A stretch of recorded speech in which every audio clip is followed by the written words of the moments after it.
परीक्षित राजा जी कहते हैं कथितो वंश विस्तारो, चंद्रवंश की कथा सुनाओ। कथितो वंश विस्तारो, जो चंद्रवंश की कथा है वो प्रभु हमें सुनाओ। तब सुखदेव महाराज जी ने नेत्र बंद करके सीधा ध्यान लगाया और कथा प्रारंभ कर दी। मेरे ठाकुर जी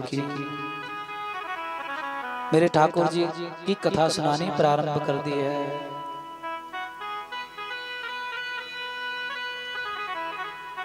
चंद्रवंश में भगवान कृष्ण कैसे आते हैं,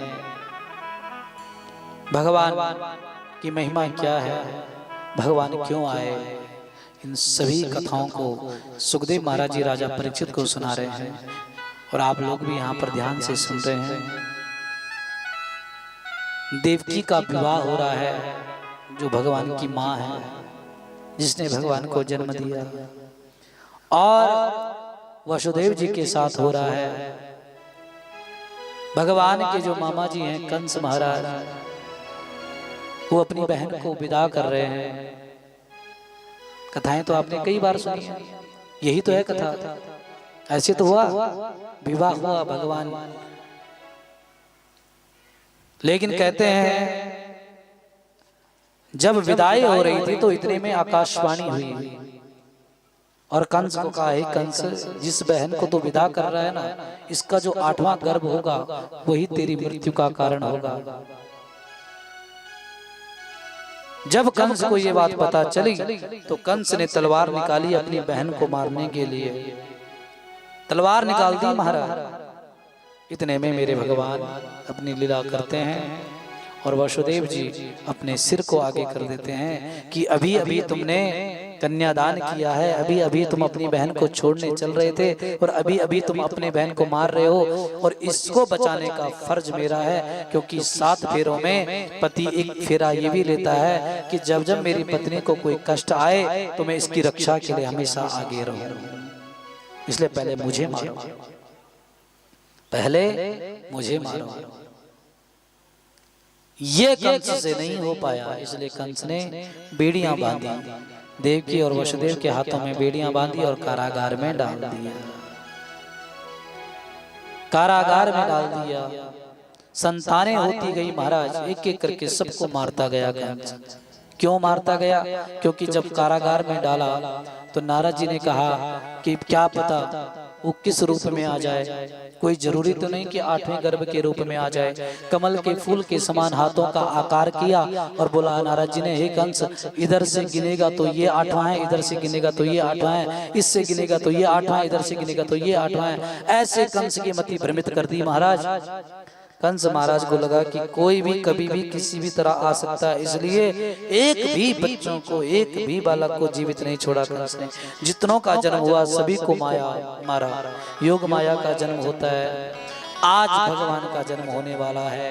देवताओं ने स्तुति गाई है, प्रभु तुम्हारे आने की आवश्यकता पड़ गई है, तुम्हारे आने की आवश्यकता पड़ गई है। सुंदर स्तुति देवताओं ने गाई है यहाँ पर। स्वागतम कृष्णा शरणागतम कृष्णा, स्वागतम कृष्णा शरणागतम कृष्णा, स्वागतम कृष्णा शरणागतम कृष्णा, स्वागतम कृष्णा शरणागतम कृष्णा, स्वागतम कृष्णा शरणागतम कृष्णा, स्वागतम कृष्णा शरणागतम कृष्णा, स्वागतम कृष्णा शरणागतम कृष्णा, स्वागतम कृष्णा शरणागतम कृष्णा, स्वागतम कृष्णा शरणागतम कृष्णा। गाइए आप लोग, स्वागतम कृष्णा शरणागतम कृष्णा, स्वागतम कृष्णा शरणागतं कृष्ण ओ स्वागतं शरणागतं सुस्वागतं कृष्ण ओ स्वागतं शरणागतं सुस्वागतं कृष्ण स्वागतं कृष्ण शरणागतं कृष्ण स्वागतं कृष्ण शरणागतं कृष्ण स्वागतं कृष्ण शरणागतं कृष्ण स्वागतं कृष्ण शरणागतं कृष्ण सत्यव्रतं सत्यपरं त्रिसत्यं प्रथम त्रिसत्यं सत्यस्य योनिं निहितं च सत्ये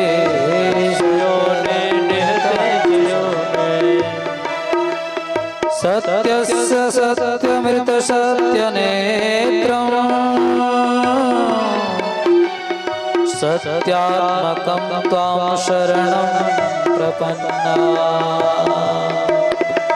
स्वागतं कृष्ण शरणागतं कृष्ण स्वागतं कृष्ण शरणागतं कृष्ण हो जब जब होई धर्म की हानि जब जब होई धर्म की हानि बाढ़ई असुर अधम अभिमानी उबाड़ई असुर अधम अभिमानी ओ बाढ़ई असुर अधम अभिमानी उबाड़ई असुर अधम अभिमानी ओ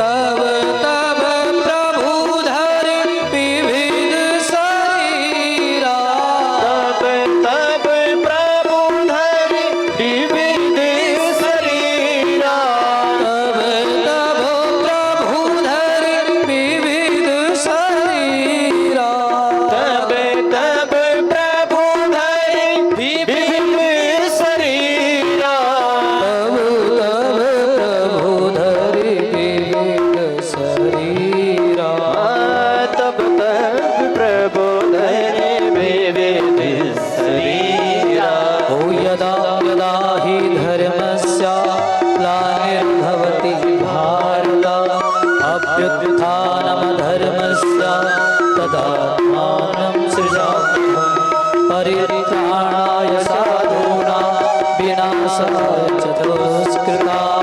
धर्मसंस्थापनार्थाय सम्भवामि युगे युगे सम्भवामि युगे युगे सम्भवामि युगे युगे। बोले वृंदावन बिहारी लाल की जय।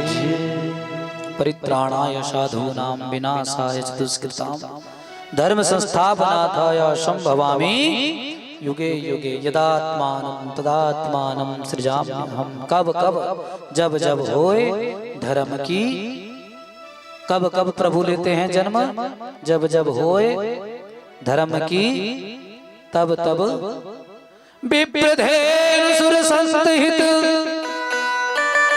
लीन मनुज अवतार निज इच्छा निर्मित तनु माया गुण गोपाल। जब जब धर्म की हानि होने लग गई, अधर्म की वृद्धि होने लग गई, तब तब मेरे प्रभु इस धराधाम पर आते हैं। और आज क्या है, भादों का महीना है, अष्टमी तिथि है, रोहिणी नक्षत्र है, रात्रि का समय है और बरसात भी हो रही है। और हमारे ठाकुर जी जो आज की लीलाधर हैं, वो भी अब धीरे धीरे पंडाल की ओर आने लग गए हैं। कहाँ गए मेरे प्रभु? बड़ी देर भई नंद लाला तेरी राहत के ब्रिज। बड़ी देर वही नंद लाला तेरे राम